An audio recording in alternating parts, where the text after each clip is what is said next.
Hello my lovelies, I've come tonight with a 1980s cold, so apologies for not being present yesterday. It's because I was afflicted with the lurgy. Got a head cold. It's one of those things that reminds me of being a kid. You know, where everything's fine from below here, but everything above here is just gone to the dogs, and I couldn't speak properly yesterday. We're doing better today. I may sneeze. I may have to blow my nose. I may croak. Not literally, like a 1970s suggestion of death. Croaking was that. I'm hopefully not going to do that live, although it would probably make a few of the papers. I'll get on with the questions in a second. I hope we're all okay. Hope you all had a great Easter. Hope those of us who have a religious connection enjoyed the whole premise of Jesus dying and rising again, which is a very hopeful story.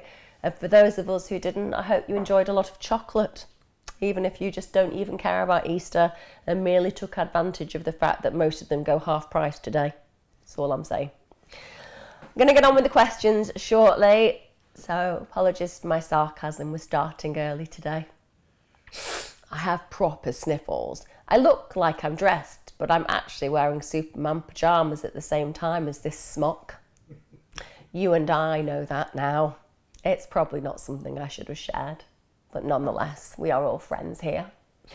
Right, I'm going to start off with the questions. Like I said, apologies if I'm a bit today. That's my excuse if any of the answers are not sufficient. It has nothing to do with me. It is the lurgy that has created it. The first question, just a statement. Anxiety and social phobia, avoidance disorder. Avoidance disorder, I'm going to assume is personality disorder, as in we're talking avoidant personality disorder. I hope so, otherwise I might not make sense. I'm going to assume that if it's avoidance disorder, we're talking about the avoidance in the personality disorder stakes. So that will mean that you're an individual who has deep insecurities and who feels that they can't really trust relationships. And on top of that, finds forming relationships pretty terrifying because you're constantly concerned that you might be abandoned. About 2.5% of people fit this particular paradigm of disorder, shall we say. It is a little bit like social phobia, like avoidance in that respect, where people are phobic about going places and meeting people. But I would say it's more severe. So people who have avoidance disorder, personality disorder that fits this type, you really want relationships. You really want close, good relationships, but it's the actual connecting and sustaining of them that can be a problem. So how do you get it treated? Well, medication is not shown to be effective when it comes down to this. So unless you have comorbidities, so you're dealing with some other things that do require that kind of medication, it's not the route you'd go down. But psychotherapy would be something that was really, really helpful. And the reason for that is in the therapeutic paradigm and process, it's about building a relationship. It's about connecting with rapport to some degree within that. It's about believing that it's possible to initiate and build a relationship that is really solid and that isn't transactional in the way that I mean that I'm giving you this and you're getting that. Of course, for lots of therapists there's a fee, but that's different. It's very different when somebody is a practitioner, because a lot of times there is a fee, and one can argue, well, that's transactional. But therapists aren't ethereal creatures who just float on a cloud and can exist on air alone. Many of them would if they could. So there is a transaction in the cost, but that's not why practitioners do it. The meat of it is within the relationship. So the reason that with this kind of personality disorder, psychotherapy can be really helpful is because good relationships are something we need to learn, particularly if we have not had great relationships as children. So with this particular personality disorder, what we see is more of a presence of, or likelihood experienced of, poor peer relationships, so not being able to find good friendships, and often relationships that are abandoning in our primary caregivers, so parents who weren't there for us as they should be. Those bloody primary caregivers have got a lot to answer for. That's one of the things that I'd say. I might sound sarcastic, but I'm actually meaning it. Parents should not have children unless they can look after them appropriately. A lot of people in this world wander around feeling that there's something terrible about who they are, and it's because they didn't get what they deserved as a child. It's very frustrating because I see such amazing human beings and good human beings, compassionate human beings, giving human beings, ultimately often giving too much. And they just don't see their worth because some fool of a parent made them feel like they were worth nothing. And they carry that burden all their life until somebody wakes them up to the reality that they were absolutely perfect. And it's just they had somebody entirely imperfect, reckless even, who brought them into this world. And the thing is that it's very easy to cast aspersions on, shall we say, young parents who might have had children in their teenage years, but this just doesn't play out. Lots of teenage parents make fantastic parents and bring up incredible human beings. Likewise, some people who should know better because they've got everything and are financially secure and were at an age where it's acceptable, absolutely ruin their children's lives in childhood. So when it comes down to this kind of personality disorder, often there's that abandoning experience. So psychotherapy is what I would certainly recommend. And when it comes down to anxiety and social phobia, I always talk about the fact that emotions are prompts. So when you feel something, it's informing you of what needs to happen next. When we feel anxious, we're not being taught to curl up in a ball and be scared. We're being taught to confront that feeling and find a way of altering it. So I feel anxious, therefore I need soothing. And it might be that what I want is a hug, or it might be that what I want is to go and have some meditation, a mindful practice, go for a run, go for a swim. I have got something in my eyes, guys, so sorry that I keep doing this, but I can't help it. Do something that alters that state. When it comes down to feeling anxious, we can set ourselves goals, such as, like I would, throwing myself out of an airplane, going on an abseil, wing walking, doing something that reminds you that you are far more capable than you ever dreamed you were, and just pushing yourself out there. All of those can help where anxiety is concerned. But you cannot let anxiety be your master. You can't let any mental health issue be your master. You're nobody's slave. And your mental health can make you feel that way sometimes. So it's about seeing what you feel. And then it's about recognizing that just as you feel that way, and you won't always have felt that way, there will be an antidote to it. And you can feel a different way.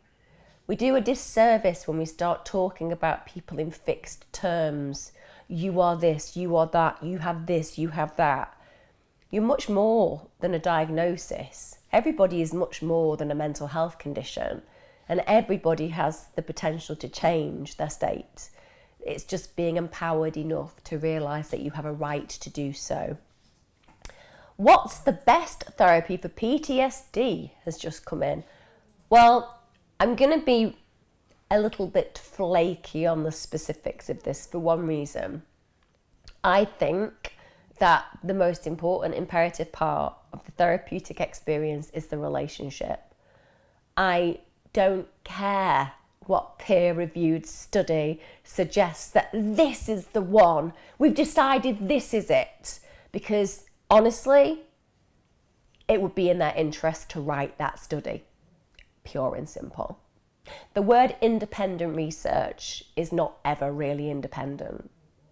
It's usually got a bias associated with it. Let's take cognitive behavioural therapy that, maybe 7 or 8 years after I trained, everyone was going on about CBT is the miracle cure for depression. We only need 6 sessions. And I can remember when they were touting this and nice guidelines were like, this is the therapy. And I just sat there shaking my head thinking, what a pile of bubbles. It doesn't matter who tells you what about therapy. What matters is how you engage and feel within it. So, what I can tell you is, when you're looking at PTSD, something like EMDR is said to be effective. And I will give you the fact that EMDR, according to a lot of people who've had it, you'll have seen Prince Harry doing it if you watch the documentary when he was being interviewed by Oprah. When I was a kid, I did want to be Oprah. I did feel like she was God, but never mind. It's just my own thing. Loved a bit of Oprah. Just thought she could heal the world. But when he was being interviewed, he talked about this and he's doing this, or eye movements. That's EMDR. And the belief is it reprocesses the traumatic memory in the hippocampus area, in the area which is date and time stamp, which means that you have more control over it. And the person who created the therapy was having a traumatic memory, was looking up at the birds in the sky and realised they didn't feel as traumatised.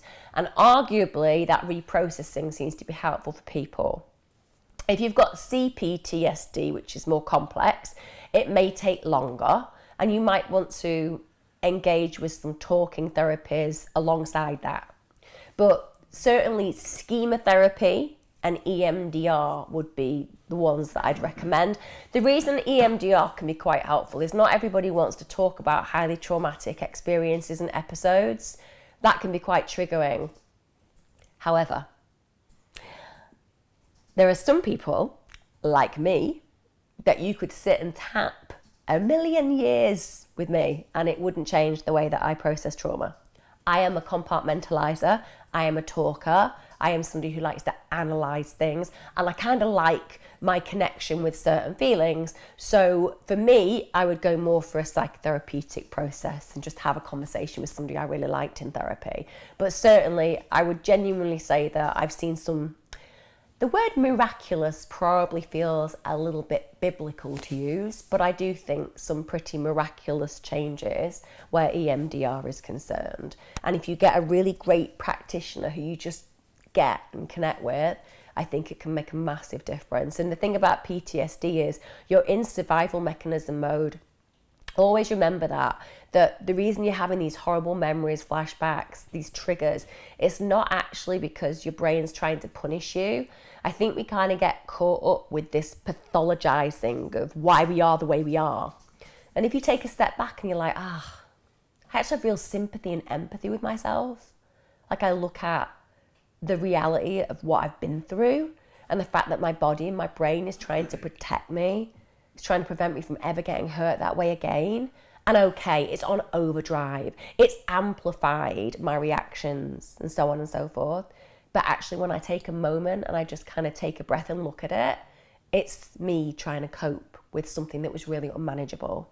And when you align yourself that way with that feeling, instead of trying to reject the reasoning behind the experience personally for yourself, the emotional experience, then you kind of make peace with it, and that's important too.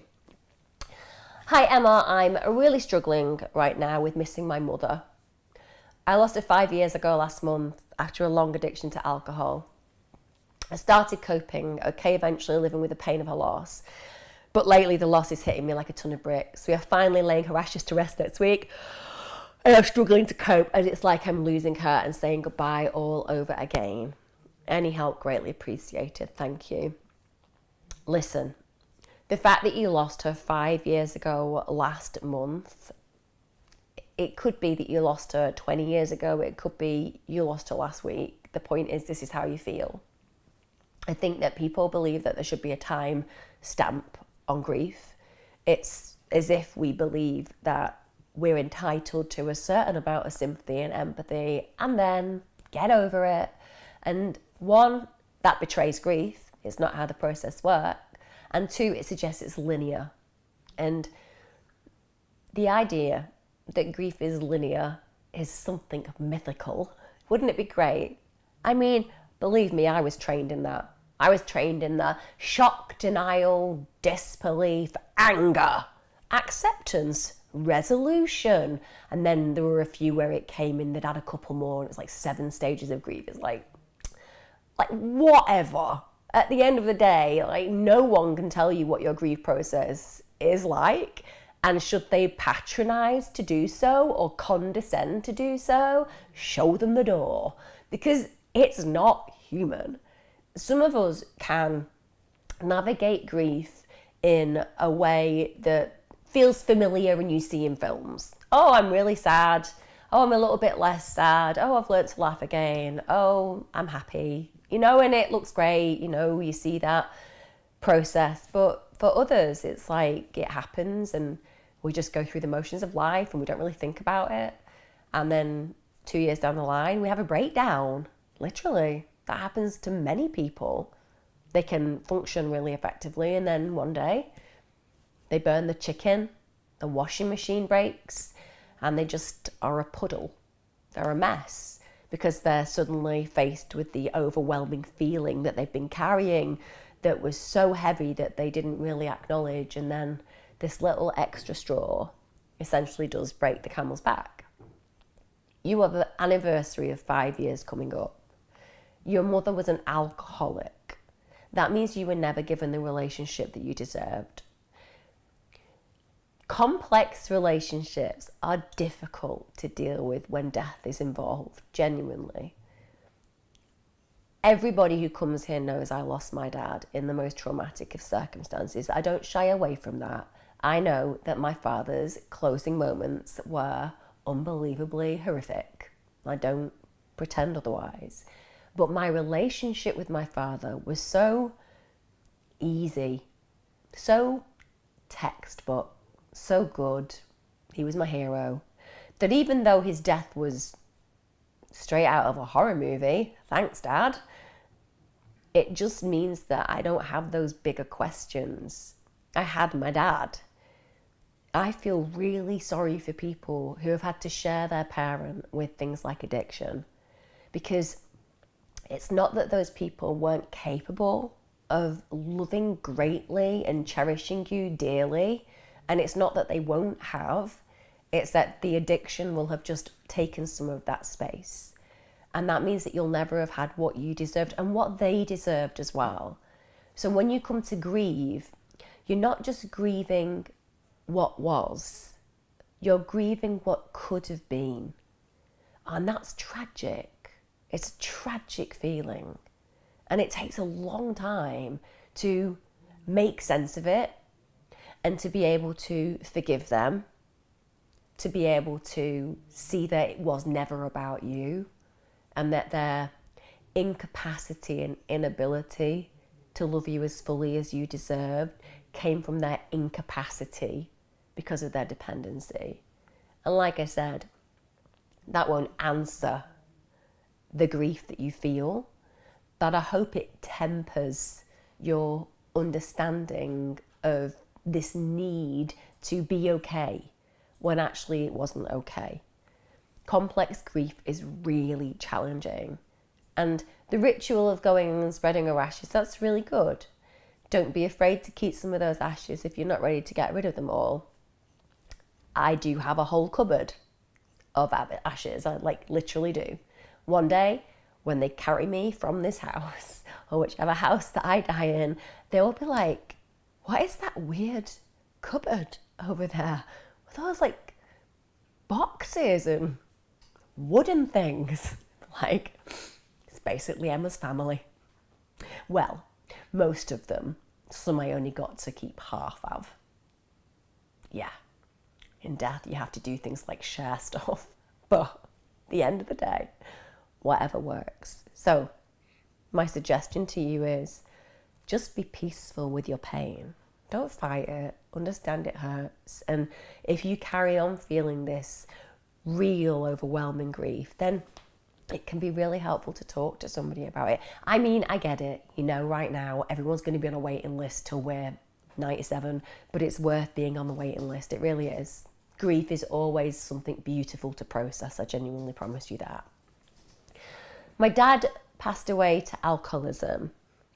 I found him and I'm struggling. I started having seizures and they think they're dissociative due to my trauma. Now, I don't know what to do. First of all, I'm really sorry that you went through that situation. Finding somebody dead is shocking, and finding somebody that you love dead is devastating, without a doubt. However, I can't tell you whether what you're experiencing is a dissociative experience seizure-wise. I am certainly not a medical doctor. That said, look up NEAD, or if you want to look up the American version, or maybe PNES. And it basically means that they are like epileptic seizures, but they're not epileptic. So that isn't a brain issue. When they look on scans, they see that they're non-epileptic, but nonetheless, they act in a way physically as if they are. And there is a strong belief that trauma is an antecedent for that. It wouldn't surprise me, therefore, if they're saying, look, there is nothing chemically going on, there's nothing electrically going on in your brain that makes us believe that this is something tied to, shall we say, something more formalised like epilepsy. It wouldn't mean that you couldn't be experiencing these because of this massive trauma that you've gone through. So I can't advise about the actual dissociation potential of the seizures. It's not my field, but I certainly would ask you to look up NEAD or PNES, that's the American version.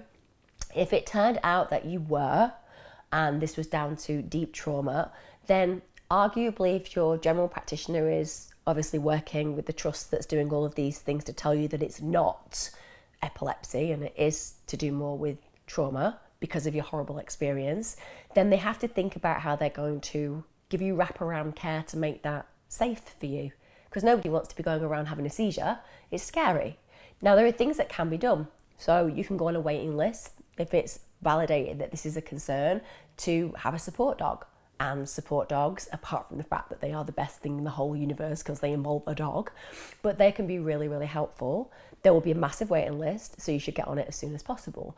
But there are ways of making this terrible event and the repercussions of this terrible event feel like there is light at the end of the tunnel with how you manage it. So that would be helpful. Again, there are support groups that you can attend.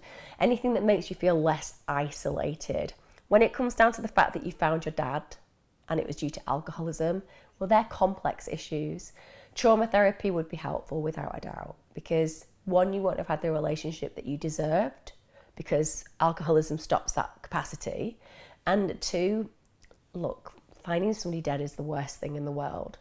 You know, even when you expect somebody to die, it's still the worst thing in the world when you're actually sat with them and then they're gone, because it's the knowing that there's a permanent state to something that had great meaning. So just to acknowledge that with you. Hi Emma, how do you cope with abandonment from your family? Since I told my mum and my family about my sexual abuse, I feel I'm on my own as they don't accept I was abused. It's got that bad that I tried to take my life a month ago. Okay, so this is going to sound like a really simple expression for something massively complex, but there's no other way of saying it. Your family is the problem, not you. And that doesn't solve anything. So please understand that I firstly acknowledge that, and secondly, recognise that doesn't resolve any of the issues, but you have to hear it, because when we are sexually abused, we blame ourselves anyway. When we're sexually abused, we imagine that somehow we invited it. When we're sexually abused, we're told by the person that we deserve it, or that we want it, or that it's our little secret. We are made to feel complicit in the abuse. We're told that no one will ever believe us when we dare to tell anybody. Excuse me, guys, I did say I'd be coughing and spluttering through. We are constantly told by the abuser that our worst fear, that we will be abandoned by the people that we love, will happen. So when you tell your family the truth and they do all the things that the abuser threatened you with, then it's terrible, because it means that firstly you feel like your family picked them, not you. And then on top of it, it validates every single moment of the threats that they told you. And it makes you feel worthless, because you think, well, how could people who love me choose to ignore or avoid or condemn me this way? And they're all feelings that are unmanageable. So you've got to firstly acknowledge that you cannot choose a family's reaction. If it were the case that we could, they would all react amazingly. You can only confront it, process it, and move through it. And right now, you are dealing with, well, they've abandoned me, they've rejected me. It's compounded all of those feelings that you had about no one believing you, and you not deserving people to love you, and you being dirty, and all the things that that abuser told you were. You know exactly what it will be, and I know exactly what it will be. So it's the fact that suddenly you're like, I am throwaway, I am disgusting, I am dirty, all those nasty words that they used whilst they were abusing you, because there is something so broken and heinous about them, and therefore they exploit you that way because they know that will upset and harm you. And then your family compound it, and so you think to yourself, well, maybe if I just disappear, maybe if I don't exist, then everything can be okay and I can just not be here any longer. And so you choose that idea of wanting to kill yourself. But you survived the abuse. Okay, you didn't survive without scars. You're gonna wear those scars. It's going to be part of who you are forever, and it should be, because it happened to you. It doesn't mean it has to define you or destroy you. In fact, it can do the contrary.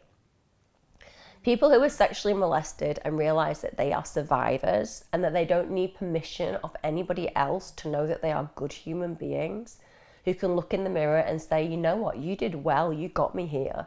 Okay, we're bruised, we're a bit broken, sometimes we're sad, but you made it. That's when you start the process and the journey of healing. We don't wait for our families to give us permission to know our truth. None of us should be waiting for anyone to give us permission to live our truth. We know our truth. So many people get confused about what they should think and feel through the eyes of others' positions of thinking and feeling. It's got nothing to do with your brother, your sister, your mother, your father, your neighbour, the guy down the street in the shop. Their view on your life, unless it's going to be in an advisory capacity that's helpful, is worse than useless. They don't know you. You know you. You don't need them to validate what happened. You validate it. You're not a child anymore. They don't get to demand or command. They don't get to tell you what you think and feel, whether it's truth or otherwise. They don't have any skin in that game. You have the skin in the game. This is your life. This is your truth. And if they can't handle it, well, that's on them. And I know that it's not easy walking away from your family. Of course it isn't. Of course it isn't. But there's also no point being in relationships with people who make you feel that the ultimately most horrific experiences of your life are dismissed. No one gets invited to the dinner table who is making you feel that way. They haven't got an invite through the front door, let alone sitting next to you, let alone sharing that food. They have to earn that. And it can be really challenging thinking to yourself, you know what? I don't need you to tell me what I went through because you don't know how to deal with it. You don't know how to swallow reality. That's on them. That means right now they can't be the family that you want them to be. And I'm not saying you can't have that family. I'm not saying you can't entertain a relationship with that family. You can, but you can't entertain a relationship of authenticity, and you can't retain a relationship where you expect anything other than what they can give you, which will not be satisfactory because they're not going to be able to give you the bit that you require, which is the belief in your truth. Some people take years and then they figure it out. Some people take months and then they're like, well, I've just been a nut of shit and acted like that person wasn't telling the truth. And now I realise that not having them in my life for the last 3 months has activated a reality, which is I've hurt them, and now I'm going to do something about that. And for some really lucky people, they just tell somebody what happened and they're believed immediately. But it's complex. Their belief does not alter your truth. Their dismissiveness does not alter your truth. But you can allow it to make you feel diminished, or you can allow it to make you see that you're a survivor, that you'll be visible whether they wish to see you or otherwise, and that you will not shrink in the face of their upset, anger, rejection, abandonment. To kill yourself because you feel that you have been abandoned by your family, to kill yourself for that? Like, no. A sexual abuse survivor, even when you feel like you're breaking into a million pieces, has got more resilience in their little finger than most human beings will have in their entire bodies because they learn to survive. Like, stop forgetting that. You're looking in the wrong mirror. When we look for reflections of who we are and our worth, find a good reflection. On a bad day, when I need a reflection, I don't even look at myself in the mirror because I think I'm a really good human being. I got a lot of foibles, a lot of imperfections, but I know in my core I'm a really good person, but there are some days I can be a real shit to myself, right? So I'll just look at my husband for a reflection and I'll buy into his massive delusion about me just for a bit because it makes it feel easier. Find a better reflection. Stop looking in the eyes of people who don't get it and don't understand, and stop allowing them to diminish your story. Is there any space for a question about what to do when a friend 2 hours drive away keeps trying to commit suicide and the mental health teams around them are worse than useless because they've let the friend down half a dozen times this past few months? What do I do? This is going to sound really hard, but I'm going to tell it you because I care and because everyone should know their limits.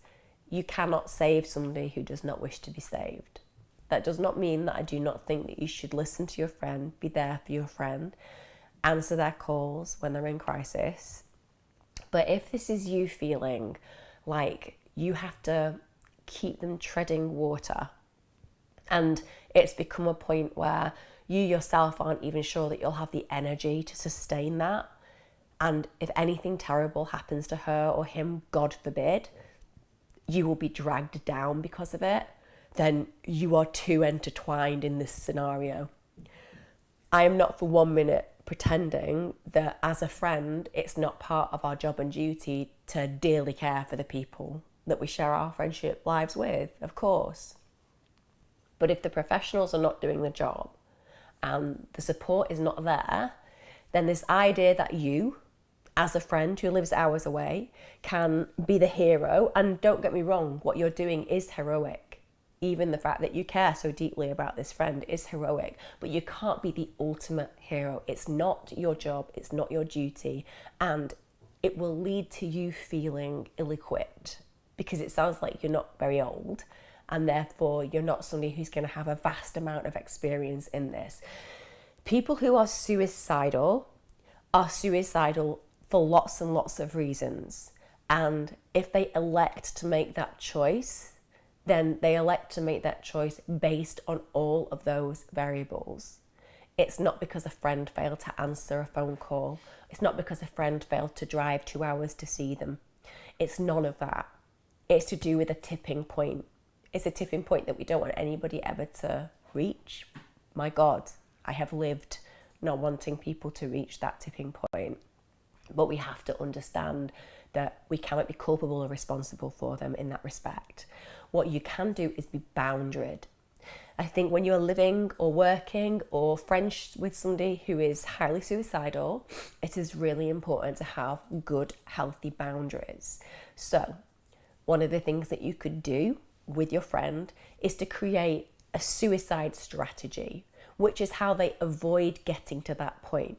Now, if the mental health services aren't helping, well, that doesn't mean that they can't ring someone like SOS, which is a suicide charity, or the Samaritans. It doesn't mean that they can't ring Mind. There are all these different things that they can do. They can text Shout, the service that's a text service.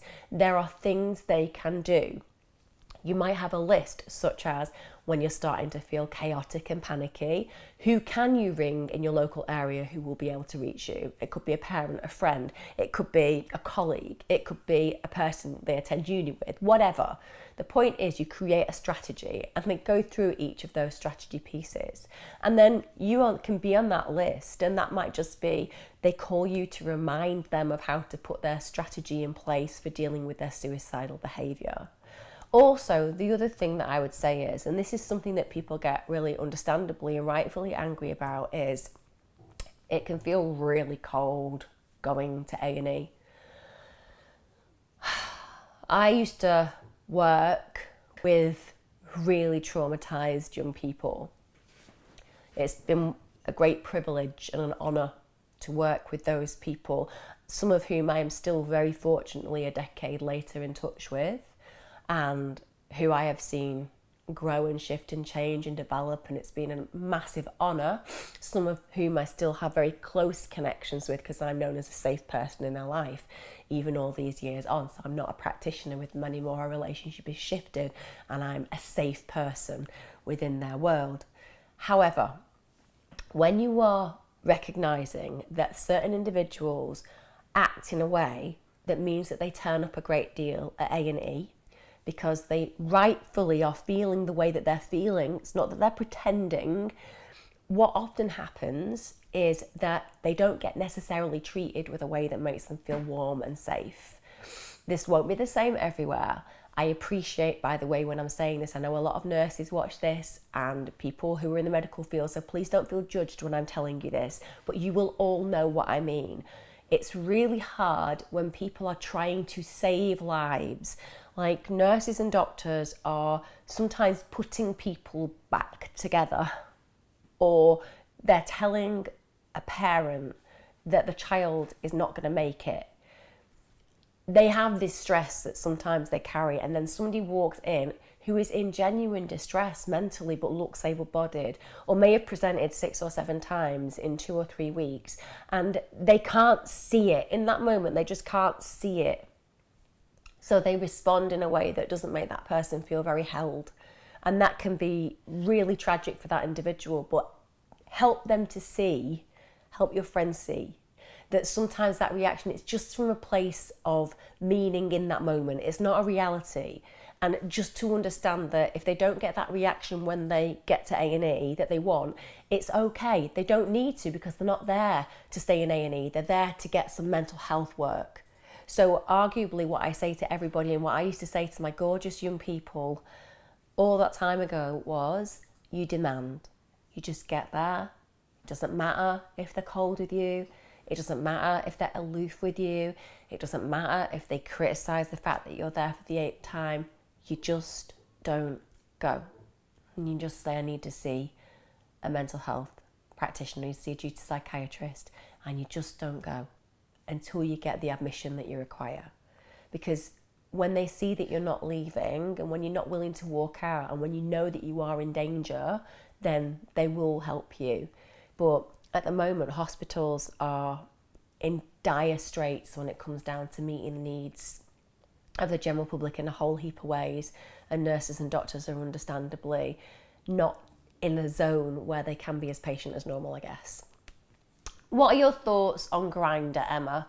I've heard a few spiritual teachers who warn of casual sex, but how else can we experiment and explore? Well, I don't know who these spiritual leaders are. Listen, what do I think about life? I think that some people get really lucky, genuinely. My sister's one of these bizarrely lucky people. My nephew is actually. My niece is too. My sister breeds them that way. My sister met her partner when she was just coming up for 16, and they've been together 1,000,000 years. 1,000,000 years. And they're still really, really happy. And they credit their connection because they've only ever known each other in that way. Then my parents had me. And I didn't toe that path, shall we say. I had a more colourful, liberal experience. And I don't think that her experience is any better or any worse than mine. It's just different, and mine had quite a few more people involved in my journey. I understand that there is this idea that hooking up with people may not be brilliant for the human spirit. And certainly I think if you are somebody who hooks up with relative strangers and feels crappy afterwards, it's not for you. Genuinely. If, like me, when you had fun, you were like, yeah, that was amazing. That was great fun. I feel fantastic about myself. That's great, because it means that you're in a position where you're at peace with what you're doing. Ultimately, do I think that the happiest humans are people who meet other humans and have really close, connected, loving relationships that transcend the bad times and enjoy the good times? Of course I do.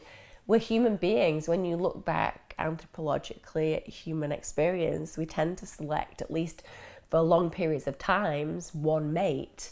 We are more swans, shall we say, than rats. So we have close monogamous relationships for long periods of time. Some people for their whole lives, some people travel from one to another. There are people who fall outside of that. There are people who never settle down.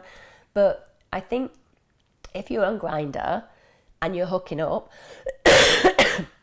for people who don't know what Grindr is, by the way, it's a gay dating app, but it's also like a hookup app, and it kind of tells you whether somebody is in a location that might fancy a bit of the other, and then you can just kind of like hook up with them as long as you're practicing safe sex. And I mean that genuinely. I was having this conversation with somebody today who was like, apparently there's this male contraceptive so that men are going to be able to start taking male contraceptives, and obviously that's great, because why should women always have to do that?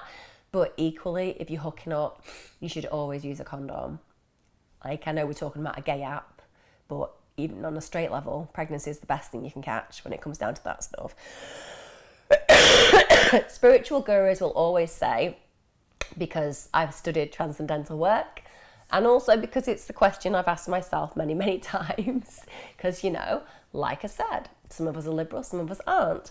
And I've gone on a journey myself. I'm in a relationship with my husband, and we've been married quite a long time now, and he's not under the patio, so it's going well so far. But I do sometimes look at my patio and imagine I need a new one. Joking. Just looking at him behind the camera thinking, I don't know whether she's speaking in a metaphor, or is she literally suggesting she wants me dead? I don't. I couldn't do the housework by myself, guys. It's as simple as that. But when it comes down to the whole spiritual guru stuff, there is this belief in quite a lot of transcendental work that sex and the orgasm is something that attracts light or dark. So this sense that the more light that you attract, i.e. the more loving and sensual and connected you are with a partner, that leads to orgasm, which is mutual for both, that creates a light vibration in this world, which we need. And equally, if things are throwaway and if they are less, shall we say, than moral, then that creates a darker energy. But I think that comes down to whatever your belief system is. Pretty sure that the big GOD's got more important things to worry about than whether you hook up with a guy around the corner of a bar that you've just been at. That's what I'd say. Whatever makes you feel good, as long as it doesn't hurt anybody else, and as long as it's safe. How can I deal with OCD? There's certain things I can't do. Right, this is going to sound like a primary school response, but I'm going to say it anyway. You just got to do it. I know that sounds almost flippant. It's not. Look up ERP.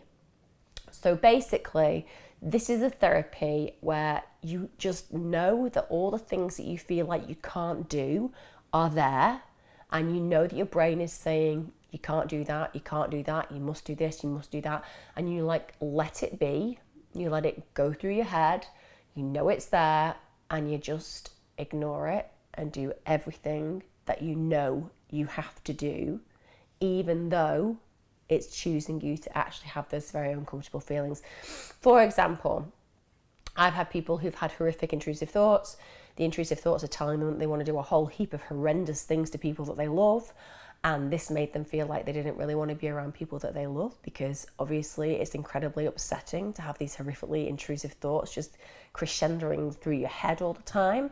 But my job was to help them understand that that's exactly what they needed to do. They need to acknowledge that the thoughts are there, but pay no attention to them. Just let them experience those thoughts as they experience their life, so that the brain just kind of gets used to them to a point where it desensitizes them and the clutter and noise dissipates. If it's ritualistic, such as it's telling you to go and do something 20 times, you just make a connection and commitment to that experience and say, I'm going to go once, I'm doing it once, and that's it. And then you deal with the uncomfortable feeling. If you're being told you can't go there because maybe there'll be germs, and you know that that's a trigger, you go. You expose yourself to it. You literally go the very place that you can't imagine going because you're terrified of the germs and the contamination, and you do it because when you come home and you didn't die and you're okay, it helps to reduce the anxiety.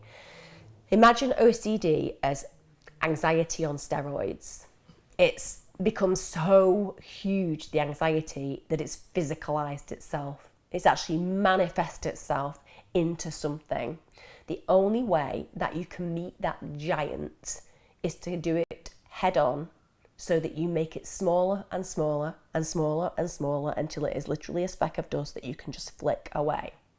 This is the same with so many neuroses. So many of our fears come from an amplification in our mind, and if we accept that and just live with it, they will always be giants, always. Whereas if we recognize that there are so many things that we do in our life that we never knew we could do, and I mean this on a daily level, if you actually take a minute to just step back and you actually think about how many fears that you face without even knowing that you face them every day. Just imagine the fact that you walk out of the door, you have no idea what's going on in the person's head across the road from you. You don't know what they're thinking about. You don't know the kind of human being you are. You just trust and walk past them. You don't know what that person's going through in the car that's driving past you, or whether your bus driver's having a breakdown. You don't know. You just go through these micro trust experiences. And if you realize that every single day you're facing fears that you've never conceived of because you've needed to get to the shops, so therefore you've minimized risk. You've needed to walk the dog, so you've minimized risk, and so on and so forth. You realize that these giants that you've created, these phobias, these fears, these insecurities, these things that make you so afraid, they're just little tiny mice waiting to be put in their place. And often we just underestimate our power to do that. So I'd say that was something that would be really good for everybody. When I feel something that I'm afraid of, I just see that as an opportunity to conquer that feeling. And so with OCD, you know, maybe you like washing your hands 100 times a day. I mean it. Go outside, rub your hands in the dirt, dust them off, and then sit with those unmanageable feelings all day. Don't even wash your hands when you go to the toilet. That will feel terrifying, but I tell you what, you'll get to the end of the day, you won't be sick, you won't get ill, the world won't end, your partner won't leave you, you'll be okay. And then that giant that it is will become smaller and smaller and smaller and smaller and smaller, and in the end it will just disappear. And people can therapize as much as they like. People can research as much as they like. I'm telling you in real time, that's how it works. No one needs to spend 4 or 5 years training as a practitioner to tell that truth. That's how you do it. Same with the thoughts. Schedule. Agree what you're going to do in a day. Let the thoughts be. Let them go through your head again and again. Just don't get caught up on the loop, and just go through the motions of your day and trust that in the end, your brain will be like, oh, there's no point saying that anymore because they're just not listening, and it will happen. Believe me, I promise you, that's how you deal with it. And that's how you move through it, even though it's scary.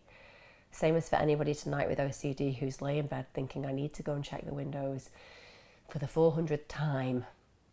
Don't. Read a book. Understand that you're going to struggle sleeping for a bit because, you know, you're going to be anxious. Do some meditation, but don't check. Just don't do it. And then over time, you'll lose that compulsion. And of course, like I would always say with any anxiety disorder, exercise regularly. Eat a nutritious, delicious menu. Get rid of your processed foods. Talk to people about the fact this is painful, and try and get outside as much as possible. Nature tends to have an antidote for most things, all right? Until next week, I'm going to go because I'm going to start coughing massively. I'll see you then, chaps. Thanks for joining me. Take care.